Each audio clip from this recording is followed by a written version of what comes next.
Hilakbot. Kalungkutan. Tumatagos ang aking paningin sa magandang tanawing nasa aking harapan. Tila isa iyong pinintang larawan na nawala ng mga kulay, nawala ng buhay, dahil nanaig sa akin ang kasalukuyan kong nararamdaman. Wala sa plano ko ang agad na isiwalat kay Rafael ang lihim ng aming pamilya, ang sekretong hindi ko masikmura, ang kulturang hindi ko kayang maging bahagi ng aking buhay. Sa paglabas sa isla ko sana ikikwento ang lahat, ngunit dala ng matinding emosyon, tila nagkusa ang aking bibig na isiwalat ang revelasyong iyon sa kanya. Pinatay nila mga takas na bilanggo. Kinain nilang anak niyo ni Isagani. Anong ibig mong sabihin, Micaela? Hindi ba kapatid mo si Isagani? At bakit nila kinakain ang... Kapatid ko si Isagani, Rafael. At kami lang ang itinirang anak ng aming mga magulang. Kaming mapalad na hindi naging bahagi ng ritual. Isang babae at isang lalaki.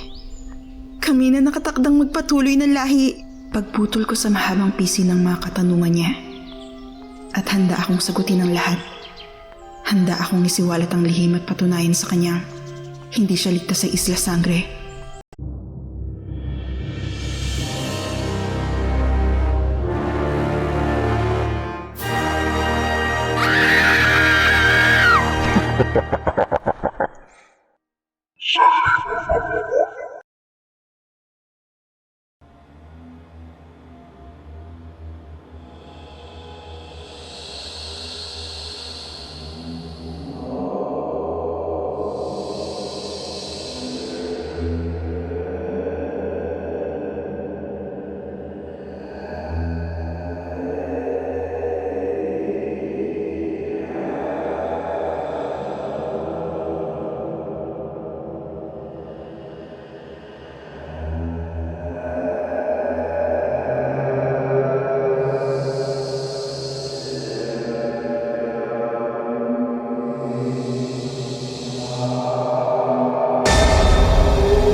Ako si Micaela, ang nag-iisang anak na babae ni Julio at Marita. Dito na ako sa Isla Sangre nagkamulat at wala akong ibang alam na mundo bukod sa lugar na ito. Mundong akala ko'y isang paraiso hanggang sa unti-unti kong maramdaman at malaman na isa pala itong impyerno. 8 taong gulang ako noong una kong mapagtantong may kakaiba sa aming pamilya. Partikular na kinaitayat sa nakatatanda kong kapatid na si Isagani. Himbing pat may mahinang paghilig si inay nang maalimpungatan ako sa gitna ng maitim na gabi. Muli ko sanang ipipikit ang aking mga mata upang humagilap pa ng antok, ngunit binura iyon ng mahinang ingay mula sa labas ng bahay. Dahan-dahan akong bumangon. Wala si Itay sa aming tabi. Wala rin si Kuya Isagani. Kamot-kamot ko ng aking isang kamay ang nangangati kong mga matang nilakad ang daan palabas ng silid. Sinundan ko ang maliit na liwanag mula sa labas. Naglalaro ang dilaw na apoy sa tapat ng bintana. Sumilip ako. Liwanag iyon mula sa isa naming kasera. Nakapatong iyon sa lupa. Katabi iyon ng isang lalaking nakahiga. At sa bandang tiyan at timtim ng lalaki, naroon si Itay at si Kuya. Bahagyang dinidilaan ng liwanag mula sa gasera ang bahaging iyon. Nanlaki ang mga mata ko nang tuluyang lumantad sa aking paningin kung ano ang kanilang ginagawa. Butas ang katawan ng lalaking nakahiga, tila hinalukay na parang kinatay na kambing. Dilat ang mga mata nito, ngunit alam kong wala ng paningin. Pinintahan ng dugo ang lupa, at si Itay at si Kuya, ninanamnamang bawat laman na nagmumula sa bangkay. Naririnig ko ang kanilang pagmuya. Dinig ang tunog ng katas na sumisirit sa bawat nilang pagkagat. At naramdaman kong tila nanigas ang buo kong katawan. Nag-umpisang manubig ang mga mata kong bilugan pa rin at tulala. Alam kong hindi nagugustuhan ng aking kaluluwa ang tanawing na pagmamasdan ko ng mga oras na iyon. Nandidiri ako, nangingilabot, at nagtataka. Naglalaro rin sa isipan ko ang isang mabigat na katanungan. Bakit sila kumakain ng karne ng tao? Bahagya akong natauhan nang mapansin kong nakalingon na pala si Kuya Isagani sa akin. Nakangiti siya. Hawak ang kapirasong karne at tila inaalok ako. Napasigaw ako at agad na tumakbo pabalik sa silid. Niyakap ko si inay sa aking paghiga. Humingi ng yakap upang ikubli ako at burahin ng takot. Doon ay nagsimula akong maiyak.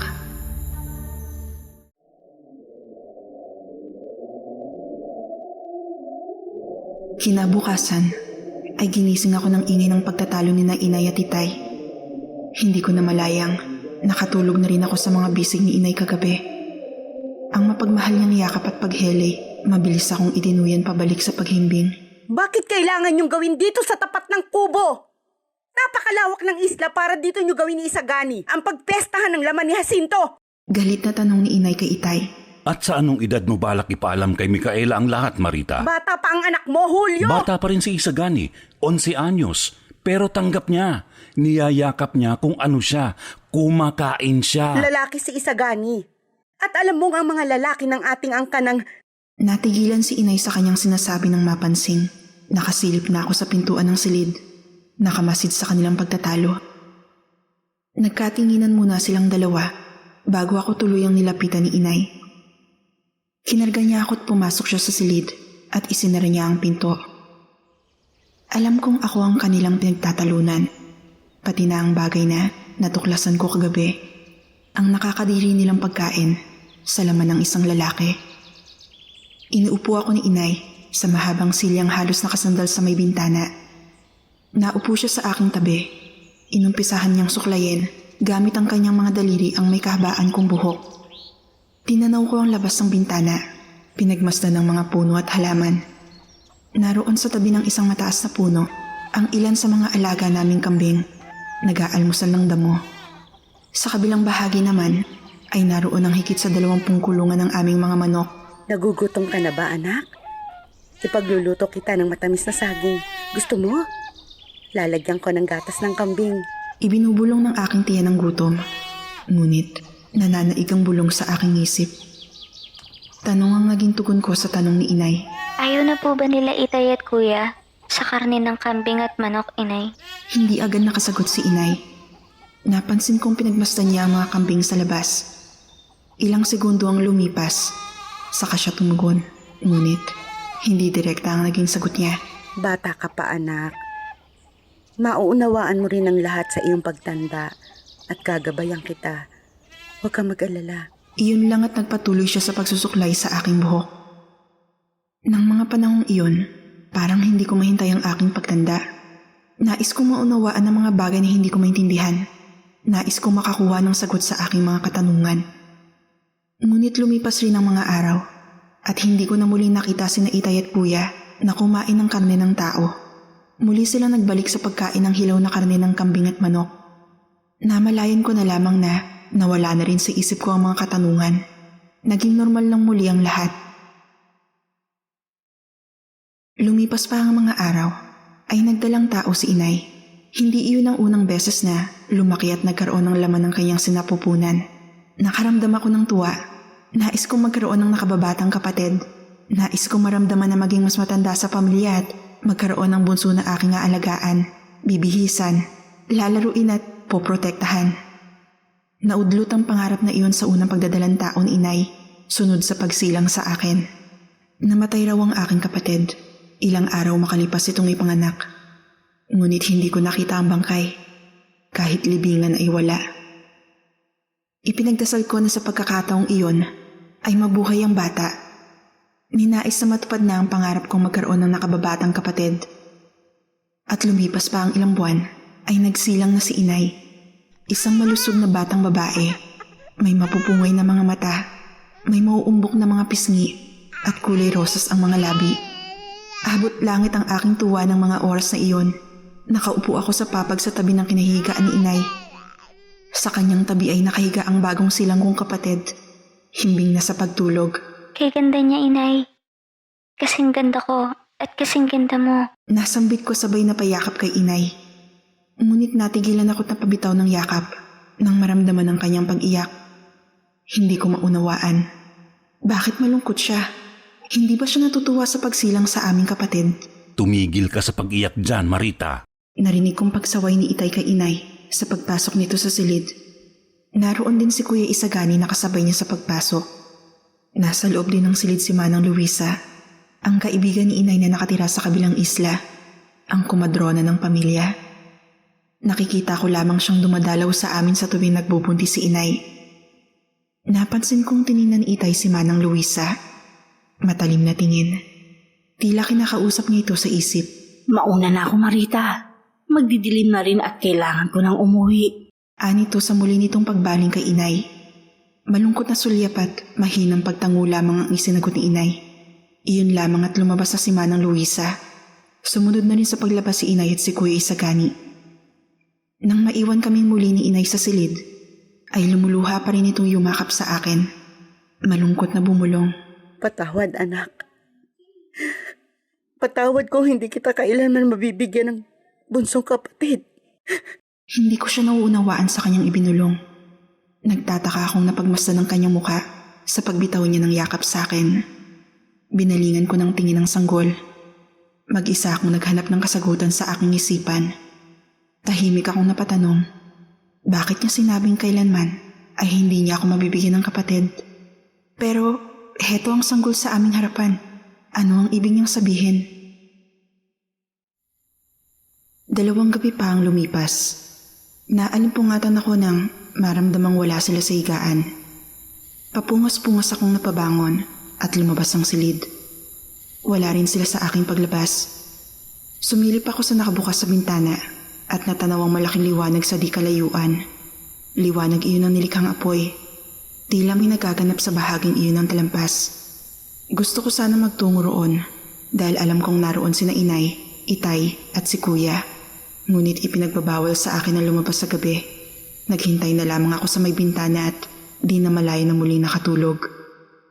At sa aking pagkising ay isang masamang balita ang ibinungad nila sa akin. Wala na ang bunso kong kapatid. Katulad ng nauna, namatay siyang hindi ko man lang nasilayan. Namatay siyang walang libingan. Ilang taon pa ang lumipas. Sa aking 10 taon ay mas naging malinaw sa akin ang lahat. Ang mga pangyayari noon ay wala pa pala sa kalingkingan ng mga lihim na unti-unti ko natuklasan. Isang mapayapang hapon iyon. Naglalaro kami ni Kuya Isagani sa gilid ng talampas. Lugar na ipinagbabawal ng aming mga magulang na puntahan namin para na rin sa aming kaligtasan. Ngunit nangibabaw ang katigasan ng ulo ni Kuya Isagani. Pag-ayang hindi ko mahindian. Bakit ayaw mong kumain ng hilaw na karne, Micaela? Tanong ni Kuya bago ipasa sa akin ang bolang likha niya mula sa mga tuyong tangkay ng halaman. Bakit ko kumakain ng hilaw? Tanong kong sagot sa tanong niya. Hindi kasi tinatanggap ng sikmura ko. Hindi rin tanggap ng sikmura ko ang hilaw na karne, Kuya. Bakit hindi mo muna subukan? Ang sabi ni Lola Miguelita, mas masarap ang karneng hindi luto. Mas malasa. Ayoko, Kuya. Nalalansahan ako. Hindi ko mapigilan na maduwal. Hindi yun malansa. Nasa isip mo lang yun. Masasanay ka rin. Pag tumagal-tagal, malalasahan mo na kung gaano iyon kasarap. Pagkumbinsi niya, habang patuloy kami sa pagpasahan ng bola, hindi ako nakaimik. Bahagya akong napailing. Tila kumislot ang tiyan ko't nais bumaligtad ng sinubukan kong isipin ang pagkagat sa hilaw na karne. Masarap ang hilaw na manok, pero mas gusto ko ang kambing. Kaso, madalang kaming kumain ng kambing ni Itay eh. Mahirap kasing magparami ng kambing. Pero alam mo ba kung ano ang pinakamasarap? Karne ng tao. Sobrang sarap, Micaela. Nakangiti nitong kwento. Napapapikit pa ito. Bakas sa mukha ang kaligayahan habang iniisip ang lasa niyon. At muli ay nagbalik sa isip ko ang tagpong iyon 2 taon na ang nakakaraan. Noong makita ko silang dalawa ni Itay na kinakain ng laman ni Kuya Jacinto. Ang isa sa mga unang bisita sa aming bahay. Sama ka sa akin, Micaela. May ipapakita ako at ipapatikim sa'yo. Pag-aya niya sa akin, sabay bitaw sa bola. Lumapit siya sa akin at hinawakan ng isa kong kamay. Hinila niya ako't sabay kaming tumakbo sa direksyon niya. Tinahak namin ang masukal na bahagi ng talampas. At ilang saglit pa'y natanaw ko na ang isang maliit na kubo. Ang kubo na isa rin sa pinagbabawal na puntahan. Di ba bawal tayo dito, kuya? Sambit ko't pagtanggi na makalapit na kami sa kubo. Ang sabi ni Itay, walang bawal. Si Inay lang naman ang nagbabawal sa'yo. Ang bawal lang sa atin ay ang lumabas sa isla at tawirin ng dagat. At bawal din tayong pumunta sa gitna ng Isla Sangre at puntahan ng malaking kulungan ng mga tao. Pero ito, hindi ito bawal. Malungkot ang mukha kong tinanggap na lamang ang sagot niya. Baka nga si Inay lang ang nagbabawal sa akin. Pinagmasdan ko ang kubo. Likha lamang iyon sa kawayan at pawid at hindi nalalayo sa disenyo ng aming tahanan. Ngunit, nababalutan iyon ng mga buto, kalansay at tinik ng iba't ibang hayop. At sa itaas ng pintuan ay may 3 bungo ng tao. Kulay pula ang mga iyon na tila naligo sa dugo. Diba, dyan nakatira si Lola Miguelita at Lolo Antonio? Tanong ko sa kanya. Tama ka. At sa kabilang kubo naman nakatira sina Lola Consuela at Lolo Ignacio. Tugon niya sabay turo sa isa pang kubo sa di kalayuan. Hindi ko alam na may isa pang kubo roon. Sinong Lola Consuela at Lolo Ignacio? Mga magulang nila, Lolo at Lola. Buhay pa sila? Natataka kong tanong sa kanya. Oo, Micaela. Buhay pa sila. At mabubuhay sila ng mahaba. Walang kamatayan. Immortal. Ganon din tayong dalawa. Tayong dalawa? Oo, tayong dalawa. Kung magiging masunurin kang anak. Muli ako natahimik. Hindi ko maunawaan ang mga sinasabi ni Kuya Isagani. Immortal? Walang kamatayan? Mali rin ba si Inay sa mga kinikwento niya? Bumalik sa isip ko ang minsan niyang sinasambit sa gitna ng paghihele sa akin. Sa pag-aakalang inagaw na ako ng panaginip. May mga salitang nagmumula sa kanyang bibig na hindi mahulma ng aking isip. Patawarin mo ko, anak. Patawarin mo ko at idinamay kita. Pero huwag kang mag-alala. Mabubuhay tayo at payapang mamamatay. Mabubuhay at payapang mamamatay. Mga salitang sumasalungat naman sa sinasabi ni Kuya Isagani at tuluyan nang nabulabog ang aking isipan ng mga oras na iyon. Gusto mo bang unahing puntahan ng mga lolo't lola natin sa tuhod? Ani Kuya Isagani na pinutol ang pag-alaala ko sa mga salita ni Inay. Napatango na lamang ako. Itinulak na rin ako ng aking kuryosidad. Ninais ko na rin makita ang dalawang matandang. Ngayon ko lang narinig ang mga ngalan. At hinila niya akong muli. Hinawi namin ang matataas na talahib at tinungo ang kabilang kubo. Sa aming paglapit ay nakita kong nakakadena ang pinto. Nakakulong sila dyan, kuya? Bawal pumasok dyan dahil natutulog pa sila. Napakunot noo lamang ako, pero patuloy na umiikot ang mga katanungan sa aking isipan. Sayang, hindi tayo makakapasok. Aniya, ngunit ang panghihinayang ay agad na natuldukan. Lumapit siya at sumilip sa bintana. Hindi ako sumunod. Napansin kong napangiti siya nang makita kung ano ang nasa loob. Alis na tayo, kuya. Baka magising sila. Halika, Micaela. Silipin mo sila. Tingnan mo kung paano sila natutulog. Wala na akong nagawa kundi lumakad palapit. Dahan-dahan, nahihiwagaan din ako at gusto ko rin masilayan kung ano ang nasa loob. Unti-unti ay inilapit ko ang aking muka sa parehong butas kung saan sumilip si Kuya Isagani kanina at itinapat ko roon ang isa kong mata upang masilip ang loob ng kubo. Sa loob ay may dalawang bagay ako nakita sa gitna ng dilim. Dalawang tila ribultong nababalutan ng mga lumot at amag. Ginagapangan ng mga insekto at maliliit na mga ahas. Hindi estatwa ang mga nakikita mo ngayon dyan sa loob, Micaela. Iyan sina Lola Consuela at Lolo Ignacio. Nakatayo silang natutulog na parang mga rebulto. Ang sabi ni Itay, gigising sila makalipas ang 13 taon ng paghimbing. Ganyan din tayong dalawa sa ating pagtanda, Micaela. Matutulog din tayo ng matagal at magigising tayong isang malakas at makapangyarihang nilalang. Ang sabi pa ni Itay, magbabalik tayo sa batang itsura sa oras na magising tayo sa mahabang pagtulog. Nakangiting kwento habang pinagmamasan ng nakapangingilabot na bagay sa loob ng kubo. Napaatras ako at nilubayan ang tingin ng mga bagay sa loob. Sa lubong ng kilay kong hindi nauunawaan ang mga nakikita at nalalaman. Bumaling ako ng tingin sa kanya. Bakit, Micaela? Ayaw mo bang maging malakas? Ayaw mo bang maging immortal? Maaari na tayong lumabas sa islang ito at gawin ang gusto natin kapag nangyari iyon. Aniya, nang mapansin baka sa mukha ko ang hindi maintindihang emosyon. Hindi ka ba natatakot, kuya? Hindi. At huwag kang matakot. Kasama mo ako. Ikaw at ako. Tayo daw ang itinakda. Tayo ang matitira sa mga anak nila. Hindi nila tayo kinain noong tayo'y mga sanggol pa. Dahil tayo ang magpapatuloy ng ating lahi. Hinawakan niya ang isa kong kamay at hinila akong muli. Lumakad kami pabalik sa naunang kubo. Hindi nakakadena ang pintuang iyon. Malaya ang sino man na pumasok. Gusto mo bang makita sina Lola Miguelita at Lolo Antonio? Hindi pa sila natutulog. Ang sabi ni Itay, mag-uumpisa silang mahimbing na parang ribulto sa 70 taong gulang nila. Mauuna nga lang mahimbing si Lola dahil nauna siyang isilang kay Lolo. Kung hindi pa sila natutulog, anong ginagawa nila sa loob, kuya? Ngiti ang sinagot niya. Hawak pa rin niya ang isa kong kamay at dahan-dahan kaming lumapit sa kubo. Unti-unti ay itinulak niya ang pintuang likha lamang sa pawid.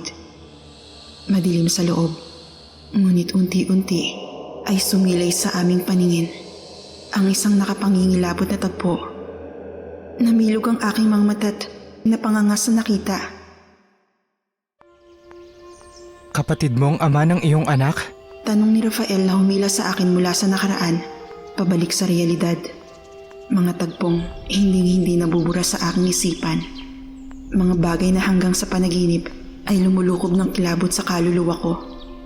Mga maitim na alaala. Mga revelasyon sa nakaraan na lumikha ng takot sa aking pagkatao at bumuo ng pangarap kong makatakas. Oo, Rafael. At magiging ama rin ang lahat ng aking magiging anak. Pero ayoko na magdala at magsilang ng supling na likha naming dalawa. Ayoko na magluwal ng batang papaslangin at iyahain para sa ritual. Ayoko na maging bahagi ng kabaliwan nila. Ayoko maging immortal, Rafael. Tumakas na tayo. Umalis na tayo sa islang ito. Tugon ko na patuloy ang pagluha. Kunutang noon niyang iniangat ang isang kamay at malamyos na itinikit ang kanyang palad sa aking liig. Tila, inaalam ang temperatura ng aking katawan. Napagtanto kong nais niyang alamin kung ako ay may karamdaman at ang lahat ng sinabi ko ay dala lamang ng halusinasyon o anuman. Wala akong sakit, Rafael. Totoo ang lahat ng sinabi ko. Micaela, Hindi ko na hinayaang magpatuloy pa siya sa kanyang sasabihin. Hinawakan ko ang isa niyang kamay at inayang tumungo sa isang lugar. Dadalhin ko siya sa 2 kubo sa kabilang bahagi ng talampas. Isisiwalat ko sa kanya ang lihim ng aming angkan. saan tayo pupunta? Tanong niya habang hinahawi ang mataas na talahib sa aming dinaraanan. Papatunayan ko sa iyo na totoo ang mga sinasabi ko. Bibigyan kita ng matibay na dahilan para umalis tayo sa islang ito. At ilang saglit pa'y narating namin ang 2 kubo. Dito nang gagaling ang mga ungol na naririnig ko. Nang magawi ako sa baging ito ng talampas kahapon, Micaela. Anong meron sa loob ng kubong yan? Inilahad ko lamang ang isa kong kamay sa direksyon patungo sa mga kubo at binigyan siya ng kalayaang tuklasin ang sagot sa kanyang katanungan. Agad niyang naintindihan ang ginawa ko. Marahan ay naglakad siyang palapit sa unang kubo sa pag-alis niya ng nagtatakang tingin sa akin. Unti-unti ay tinulak niya ang pintuan. Napatakip siya ng ilong gamit ang kabilang kamay sa pag-alingasaw ng masangsang na amoy mula sa loob. Naghalo ang panghinang ihi at amoy ng nabubulok na bangkay. Ngunit hindi niyon pinigilan ang pagpasok niya.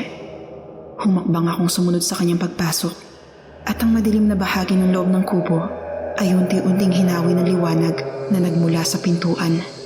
Ibinunyag niyon ang isang nakakadiri at nakakapangilabot na tagpo. 2 matandang parehas na nakakadena ang mga paa. May mga balat na tila naagnas, kawangis sa nabubulok na bangkay. May mga matang kasing dilaw ng malapot na likidong umuusbong sa sugat. Nagngangalit at umuumbok sa balat ang nangingitim na mga sugat. Ang mga puting buhok ay halos ubos na sa pagkalagas. Kulay ubi ang mga kuko sa mga kamay at paa ng mga ito. Tila mga buhay na bangkay. At sa gitna nila ay may isang bagay na nakabitin mula sa kisame. Isang bangkay ng lalaki na may tuyong balat at laman. Animoy bangkay na pinatuyuan sa araw. Pinagsasaluhan iyon ng dalawang matandang nakakadena. Sila ang aking lolo at lola Rafael. At nasa kabilang kubo ang kanilang mga magulang. Ganyan din ang kahantungan namin ni Kuya Isagani kung hindi ako aalis sa islang ito. At ang bangkay naman sa gitna nila, ang kahahantungan mo. Kung hindi ka tatakas, sambit ko habang sabay namin pinagmamasdan ng tagpong iyon. Agad siyang napatakbo palabas ng kubo. Napahinto sa ilang hakbang, napaluhod at naduwal. Hindi iyon natanggap ng sikmura niya. Naniniwala ka na ba sa akin? Isasama mo na ba ako sa pagtakas? Tutulungan kitang makaalis dito, Rafael. May itinago akong naligaw na balsa sa kanlurang bahagi ng isla. Iyon ang gagamitin natin sa pag-alis. Ngunit hindi pa siya nakakaimik. Ay narinig ko ang pagsigaw mula sa di kalayuan. Si Itay. Isinisigaw nito ang aking pangalan. Tinig iyon ang paghahanap. Micaela! Nilukuban ako ng matinding pag-aalala. Hindi dapat makita ni Itay na naroon kami ni Rafael sa mga kubong iyon. Hindi niya dapat malaman na isiniwalat ko ang maitim na lihim ng aming angkan. Micaela! Micaela!